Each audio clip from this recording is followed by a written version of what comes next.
Não existe nenhuma conspiração competentemente organizada e urdida contra os fenômenos religiosos ou espirituais. A crença em fenômenos espirituais, ou a aceitação de que fenômenos espirituais são uma realidade empírica com a qual a gente tem que lidar, está relacionado diretamente com a crença na possibilidade desses fenômenos espirituais. Nós vamos falar então agora um pouco sobre um aspecto dessa discussão do debate mente-cérebro, que é o viés metafísico, às vezes explícito, às vezes implícito, da discussão do problema mente-cérebro. O problema é que a metafísica, como todos os outros aspectos da cultura humana, ela se desenrola historicamente segundo sistemas de crenças e comportamentos e padrões ideais e conceituais de cada época. Então, por mais que a metafísica seja o assunto abstrato por excelência, ela é também condicionada historicamente, tem uma dimensão social que precisa ser apreendida. Nós sabemos, né, esse é um fato, que os séculos 18, 19 e 20 progressivamente ensejaram a secularização, isso é, uma espécie de, do ponto de vista positivo, libertação, do ponto de vista razoavelmente negativo, negação ou afastamento do pensamento religioso. E esse afastamento propiciado pela secularização inclui também uma negação da metafísica.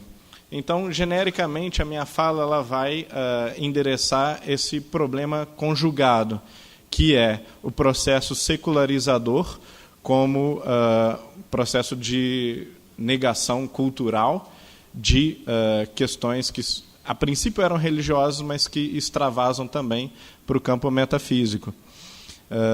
Bom, a primeira coisa que eu gostaria de falar sobre fenômenos espirituais é que, ao contrário do que possa parecer a partir de muitos discursos de pessoas interessadas na sua defesa, não existe nenhuma grande conspiração, pelo menos não existe nenhuma conspiração competentemente organizada e urdida contra os fenômenos religiosos ou espirituais. A gente poderia dividir os preconceitos ou a negação desse lado da vida humana em alguns problemas básicos, que eu elenquei como desonestidade intelectual, que é a atitude, aí sim, de materialistas em geral, de se contraporem a qualquer dimensão metafísica da vida humana ou a especificamente dimensões metafísicas que tenham conteúdo próximo ao religioso. Às vezes, esse preconceito ele se evidencia porque o conteúdo a ser negado não é efetivamente religioso, mas a sua terminologia ou por questões culturais há uma proximidade com a religião e esse conteúdo ele é negado peremptoriamente ou quase a priori. Bom, dois exemplos clássicos.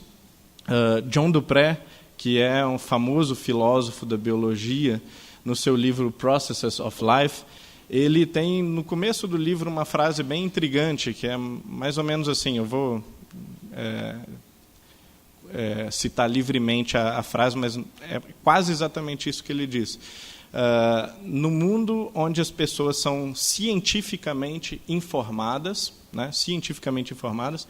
não existe mais discussão sobre entidades metafísicas ou substâncias metafísicas, como Deus, alma, e assim por diante. A gente poderia presumir também liberdade e outras funções metafísicas ou outros entes metafísicos. E daí, esse tipo de alegação é bastante chocante, porque deveria ser impossível para alguém, não inteligente ou brilhante, mas alguém que seja minimamente cientificamente informado, deveria ser impossível para essa pessoa acreditar nessas entidades metafísicas ou em funções metafísicas. Bom, o fato é que isso é uma mentira explícita, porque um enorme número de cientistas, de intelectuais e de pessoas cientificamente muito bem informadas sustentam crenças, ou não alegariam nem que sustentam crenças, mas têm convicção teórica, conceitual em entidades metafísicas ou em funções metafísicas. O segundo é o livro Mind, de John Searle. Essa é uma forma muito mais sutil, muito mais negativa de desonestidade intelectual. É quando o indivíduo, ao invés de negar frontalmente uma coisa, ou de desqualificar com palavrões e tal, né, ou com reduções grosseiras, ele faz mais ou menos o seguinte, que é o que o Searle faz no livro Mind. Ele diz, bom, existem essas, vamos supor, 4 perspectivas para lidar com os fundamentos da filosofia da mente. Tal, tal, tal e tal. Né? Eu vou mostrar que 3 são inválidas, né? Perdão, eu vou mostrar que 2 são inválidas e depois vou mostrar qual é a perspectiva correta. Aí ele faz lá uma excelente exposição dos defeitos conceituais de 2 perspectivas, né, reducionistas e tal. E, no final, ele fala, bom, a terceira perspectiva que eu mencionei é o idealismo. Né? O idealismo, conforme se desenvolveu na Alemanha e tal, para o resto da sociedade ocidental, durou um certo período, ainda há ecos desse tipo de mentalidade, mas do idealismo eu não vou tratar. Né? Então, no momento introdutório do livro, que era para ser um manual de filosofia da mente, ele declara simplesmente que não vai tratar de uma dimensão do problema, sendo que as outras que ele considerava inválidas, ele se esforçou para argumentar por que seriam inválidas. Então, essa é a forma sutil e negativa de se solapar ou de tentar passar por cima, driblar uma corrente de pensamento inteira, né, muito influente ainda agora na Alemanha. Entretanto, a gente poderia acrescentar centenas de exemplos desses na literatura, vocês viram muitos ontem. Né? Essa, eu diria, é a fonte minoritária de dano às experiências espirituais ou qualquer tipo de interpretação da vida que acolhe as experiências espirituais. O dano maior é causado pelas religiões. Né? Essa é uma afirmação que eu faço assumindo o risco dela. Eu acredito que as instituições religiosas são a fonte primária de desmoralização ou de descrença da experiência religiosa. Por 2 razões.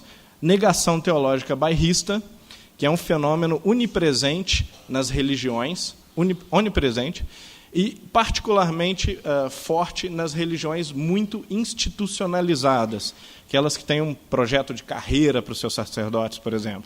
Né? As instituições religiosas e também as religiões mais ou menos livres de institucionalidade, elas quase sempre têm essa atitude bairrista, de negação total de qualquer dimensão espiritual que não esteja incluída no seu cânone. Então, aquilo que não é pregado pela doutrina, suponhamos, católica, né, não pode ser verdade.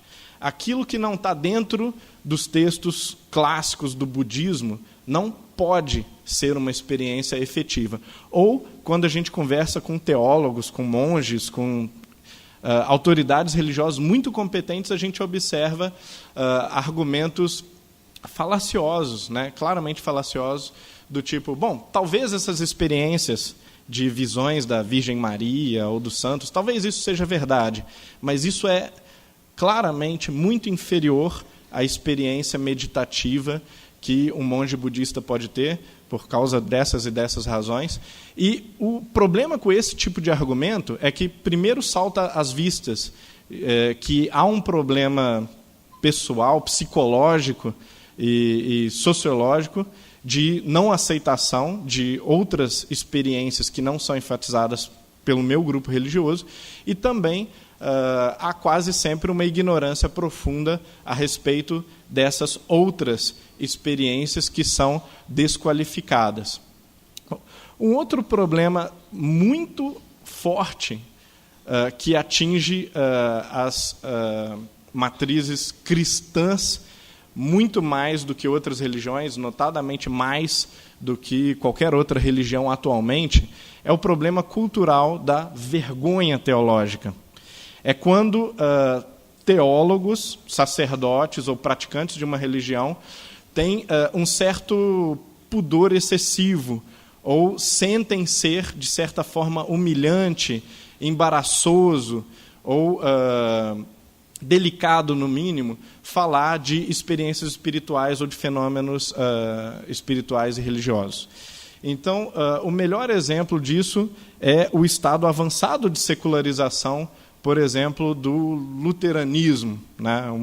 Uma matriz religiosa onde eu fiz toda a minha formação acadêmica, né, em teologia e ciência da religião.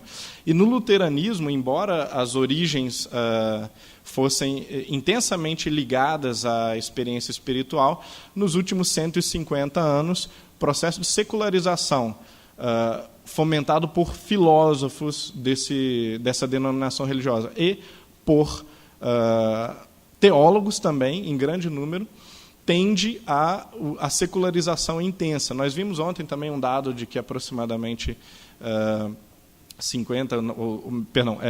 30%, se não me engano, dos pastores luteranos seriam ateus, né? E realmente isso é uma coisa que salta aos olhos quando você lida com algumas comunidades, não só essa especificamente. Rudolf Bultmann, que é uma espécie de discípulo ou colaborador de Heidegger, ele tem uma frase famosa, que, citando também livremente, seria mais ou menos assim: nós não podemos, é inadmissível, que nós gozemos dos benefícios da anestesia, ou do rádio, ou outras vantagens tecnológicas que a era moderna nos propicia, e, ao mesmo tempo, acreditemos na imortalidade da alma ou nos milagres relatados nos evangelhos. Então, esse é um teólogo dos mais importantes do século XX na Alemanha a representar a sua religião. Quando a gente vê esse tipo de alegação, né, pelo menos para mim fica claro que o estado em que a teologia está atualmente cortou o seu vínculo com a vida religiosa da comunidade. Né? Provavelmente é perceptível isso, né, que na comunidade religiosa, de onde vem esse tipo de alegação, de onde parte esse tipo de visão de mundo, não existe mais vivência religiosa, apesar de poder haver comportamentos sociais muito benéficos para a vida do indivíduo. Por outro lado, esse era o problema da certa negação, do combate aos fenômenos espirituais. Há um outro problema muito grave no estudo dos fenômenos espirituais, que é o fato de que não é possível catalogar os fenômenos espirituais, ou as experiências religiosas. Quando a gente tenta catalogar os fenômenos espirituais ou as experiências religiosas, a gente vai se deparar com os mesmos problemas do slide anterior, que são ligados à variedade gigantesca que as próprias matrizes religiosas e suas subdenominações, subsectos produzem. Então, o que é uma experiência espiritual ou um fenômeno religioso vai variar infinitamente de acordo com a religião da qual parte o falante, né? Pode incluir visões que para outras religiões não seriam admitidas como experiências religiosas, assim como alucinações, ou como engano, ou como manipulação até de coisas, forças ocultas que podem ser maléficas e negativas. Então, essa é uma forma clássica também de se desmerecer os fenômenos espirituais interreligiosamente, né? Desqualificá-los como sendo fenômenos espirituais errados, ou impróprios, ou isso não é o tipo de coisa que a gente deveria fazer ou não deveria pesquisar. Mas, principalmente, o problema da dificuldade de catalogação está com a infinidade das experiências. elas se acomodam também ao imaginário local, ou seja, católicos tendem a ver anjos com asas, e santos e a Virgem Maria, ou Jesus Cristo crucificado, etc. e tal. Ao passo que budistas tendem a ver Avalokitesvara, por exemplo, ou outros Budas, outras entidades, outras formas, ou mandalas, enquanto que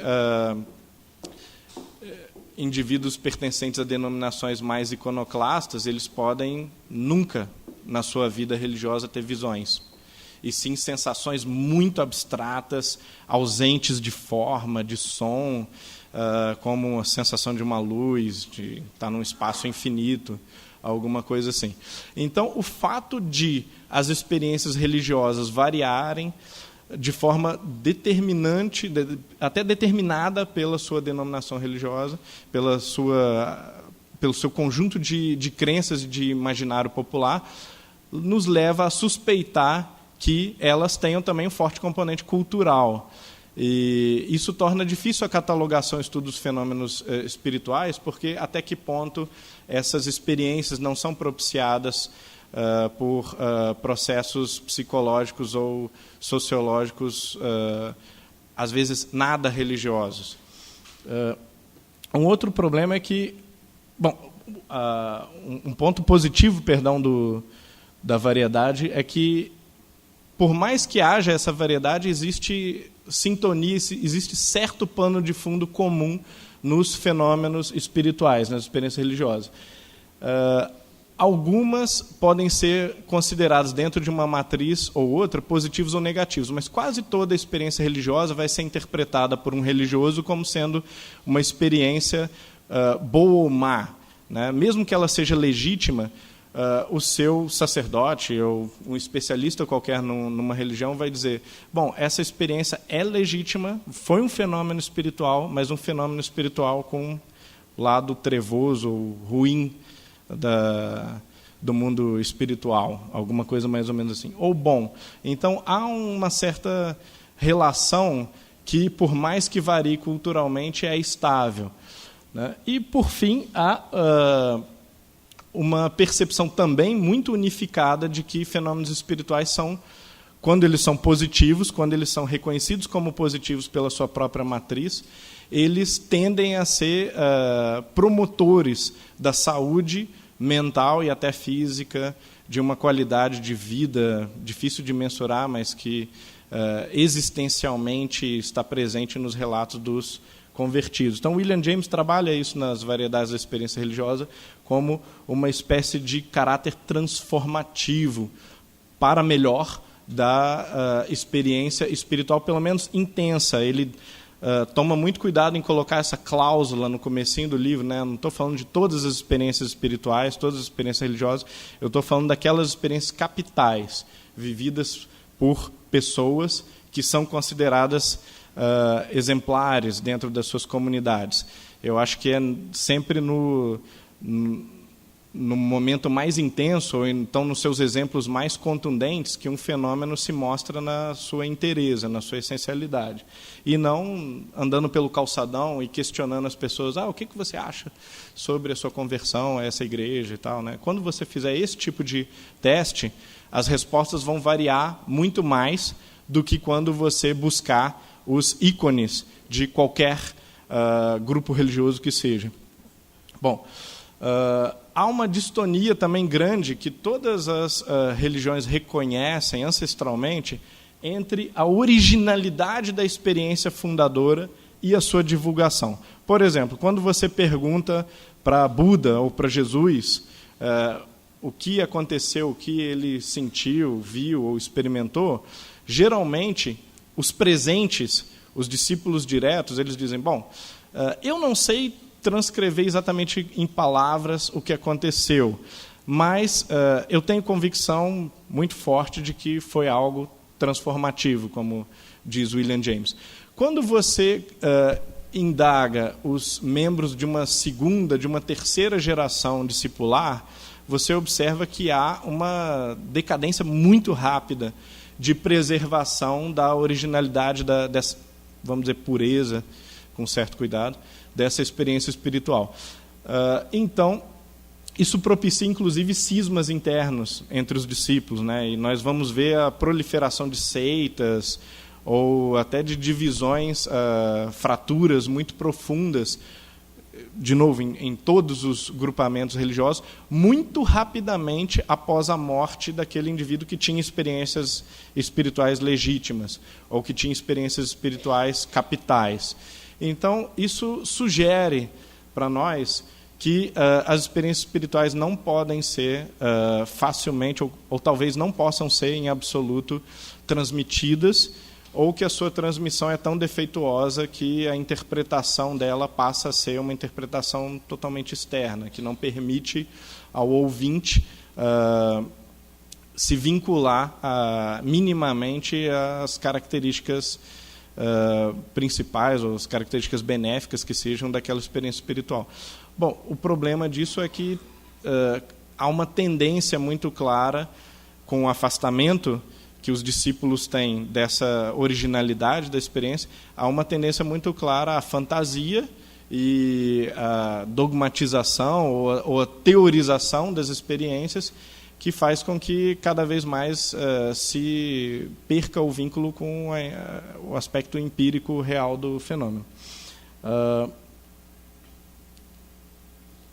Bom, secularização é uma ameaça à espiritualidade ou à espiritualização ou aos fenômenos espirituais?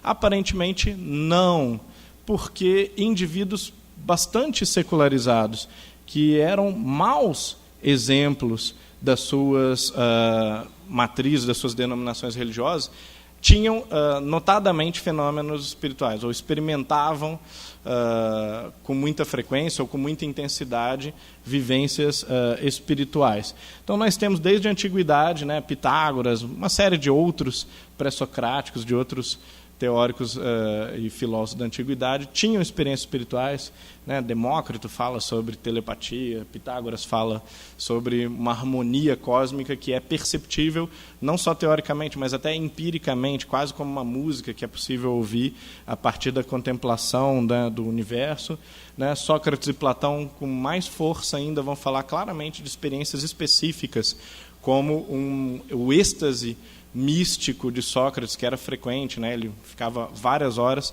Há um relato de que passou um dia inteiro paralisado no mesmo ponto, as pessoas chamavam, ele não respondia, não tinha reação.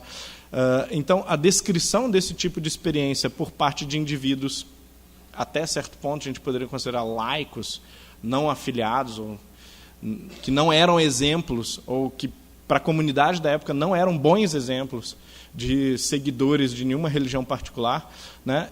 Esses relatos eles casam muito bem com os relatos que nós vamos encontrar dos mesmos fenômenos em São Francisco, em Santo Tomás de Aquino e assim por diante. Plotino tinha também essas experiências de transporte místico, uma espécie de saída do corpo, e dentro da sua obra filosófica ele inclusive coloca isso como pressuposto para o entendimento da obra, né?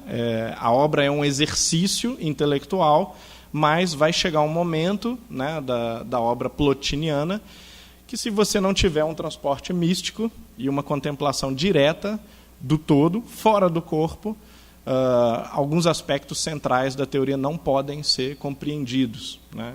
De novo, indivíduo não filiado a nenhuma religião. Hildegard von Bingen, que existe até um filme dela recente, foi uma pessoa bastante influente, né? Uma mulher muito influente na Idade Média por desenvolver um conhecimento herbalístico muito grande, que foi base depois para desenvolvimentos da farmácia, do conhecimento sobre aspectos, propriedades medicinais de plantas e tal. Foi também a criadora do coro feminino, que até então era proibido, né? Existia a ideia de que só os homens podiam formar coros e tal. E era também uma mística reconhecida, né? Que vai ter muitas experiências. Eu citei ela, apesar dela ser uma monja, porque ela foi perseguida na época como semi-herege, né? Foi considerada herética na época. A mesma coisa vale para Mestre Eckhart. Mestre Eckhart foi condenado à fogueira pela Igreja Católica, mas ele era muito idoso, tinha problemas de saúde, não chegou a ser queimado, mas passou os últimos anos na prisão com bastante sacrifício. E Mestre Eckhart, antes disso, era um professor de mosteiro em Colônia, na região do Reno, né? Foi um dos principais nomes da mística renana. Então, apesar dele ser um mau católico do ponto de vista institucional, ele tinha muitas experiências espirituais também. Eu acho que eu vou pular Giordano Bruno. Kepler é bastante famoso por ser um cientista, né? Um astrônomo que teve uma visão de que sua mãe também ia ser queimada na fogueira, né? E a partir dessa visão ele retorna para outra cidade, abandona a atividade que ele estava fazendo e vai salvar a sua mãe de um julgamento da Inquisição. Jacob Böhme, Pascal, Newton acreditava que existiam duas forças opostas, mais ou menos opostas na natureza. A gente vai achar isso na obra teológica dele, a mecânica, que era o reino das forças exteriores, da causação externa, onde um objeto influencia o outro. E existiria a força da gravidade, que é, nos termos de Newton, o amor de Deus íncito em cada partícula do universo, que faz com que cada uma queira atrair e entrar em comunhão com as outras. Goethe relata que, em alguns momentos, ele ia dormir e acordava na cadeira da escrivaninha com poemas escritos. Ele não tinha ideia de como isso tinha acontecido. Vou passar um pouco para frente. Schopenhauer, ateu, razoavelmente próximo de um modelo materialista da vida, acreditava em previsão, numa espécie de clarividência do futuro. E ele passou a acreditar nisso com base na experiência. Ele não tinha nenhuma crença metafísica ou religiosa prévia, mas observando a sua faxineira, que dizia coisas que depois se concretizavam, ele chegou a crer que isso era um fato. William James experimentou por muitos anos contato com médiums. Marie Curie também. Schrödinger estudou parapsicologia, né, aquele do gato. Jung. Bom, e aqui alguns relatos de cientistas bastante famosos de como eles interpretam a origem desses fenômenos espirituais. Existe sempre um pano de fundo metafísico, né? O genro de Pasteur, né, esse Valéry Radot, ele diz o seguinte, que Pasteur era caracterizado por uma fé absoluta em Deus e na eternidade, e a convicção de que o poder para o bem, dado a nós nesse mundo, será continuado para além dele. Werner Heisenberg, que é o pai do princípio da incerteza, diz que, bom, quando você toma o primeiro gole do cálice da ciência, você se transforma num ateu. Mas no final do cálice, quando você vai até o fim, né, aí está Deus. E Max Planck diz, bom, ambas, a religião e a ciência, precisam para suas atividades da crença em Deus. Elas demandam isso. Mais do que isso, Deus está na primeira, na religião, no comecinho. Mas na última, a ciência, ele está no final, né, na coisa como um todo, no pensamento integral. Para a primeira, Deus representa a base, e para a outra, para a última, a coroa, o coroamento de todos os raciocínios concernentes a uma visão de mundo coerente. Bom, então, nós chegamos ao ponto de que a crise da religião, que vem solapar, de certa forma, negar os fenômenos espirituais, como alucinações, delírios, né, esquizofrenia. Primeiro, eles não têm base empírica. As pessoas, desde William James até hoje, as pesquisas nesses fenômenos mostram que as pessoas não têm problemas mentais relacionados, ou pelo menos todas as vezes, ou pelo menos aqueles problemas que psiquiatras ou psicólogos alegariam que se deveria ter para se ter uma visão, por exemplo, alucinatória. Além disso, existe uma desqualificação, claro, das ideias, dos conceitos centrais metafísicos que estão por trás dos fenômenos espirituais, né? Além dos fenômenos espirituais, há também uma necessidade tácita de se acreditar ou de se interpretar a vida a partir de conceitos como uma unidade entre o físico e o mental. E essa unidade, ela é dada na filosofia, invariavelmente, por um conceito de Deus. Mesmo que seja um Deus panteísta, amorfo, não pessoal, um Deus que talvez um religioso não reconheceria, não interpretaria como o seu Deus, mas a cola metafísica última da realidade, quando ela é oferecida, ela quase sempre demanda algum tipo de conceito de Deus. Bom, esse é um dos motivos, talvez, pelo qual a bancarrota, a derrocada das religiões no meio acadêmico ou dentro das comunidades científicas tem tudo a ver com a derrocada também e com o fim da metafísica. Porque a crença em fenômenos espirituais, ou a aceitação de que fenômenos espirituais são uma realidade empírica com a qual a gente tem que lidar, está relacionado diretamente com a crença na possibilidade desses fenômenos espirituais. E se nós temos um ataque direto ou uma desmoralização total da metafísica nos nossos tempos, é também inviável, se torna proibitivo, a priori, acreditar em fenômenos espirituais. Bom, uma pergunta que a gente poderia fazer é: por que as duas crises são concomitantes? Mas eu vou pular a especulação a respeito dessa pergunta. O meu trabalho todo vai nessa direção de falar sobre uma crise da antropologização da filosofia e das ciências humanas em geral. Né? Então, a raiz da crise está mais ligada à sociologia, à psicologia, à história e à própria filosofia, depois contaminando a teologia, como a gente viu o exemplo de Rudolf Bultmann, né? Do que há uma mudança de paradigma das ciências naturais. Mas já existem suspiros, né? Um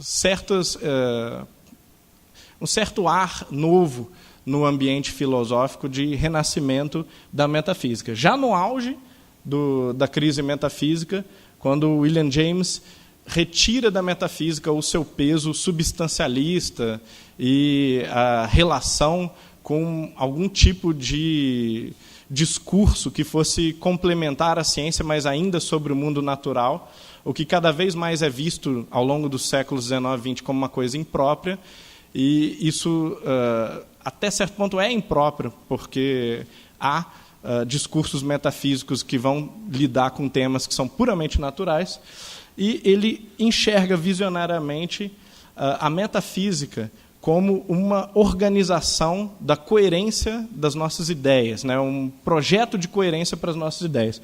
E Dieter Henrich, que ainda está vivo, né? Que é provavelmente o maior filósofo vivo agora, ele tem todo um vasto projeto metafísico que descamba na filosofia da vida. E diz, bom, a metafísica é um estudo da concernência vital, de que sentido faz, ou que propósito tem a ciência ou a arte ou os outros aspectos da vida e da atividade humana. Então, a metafísica não é um estudo do que não é físico ou do que... é isso também, né? Estudo dos princípios regulativos, etc. e tal, mas ela é principalmente o estudo da relevância valorativa que as coisas têm para nós. Bom, é isso.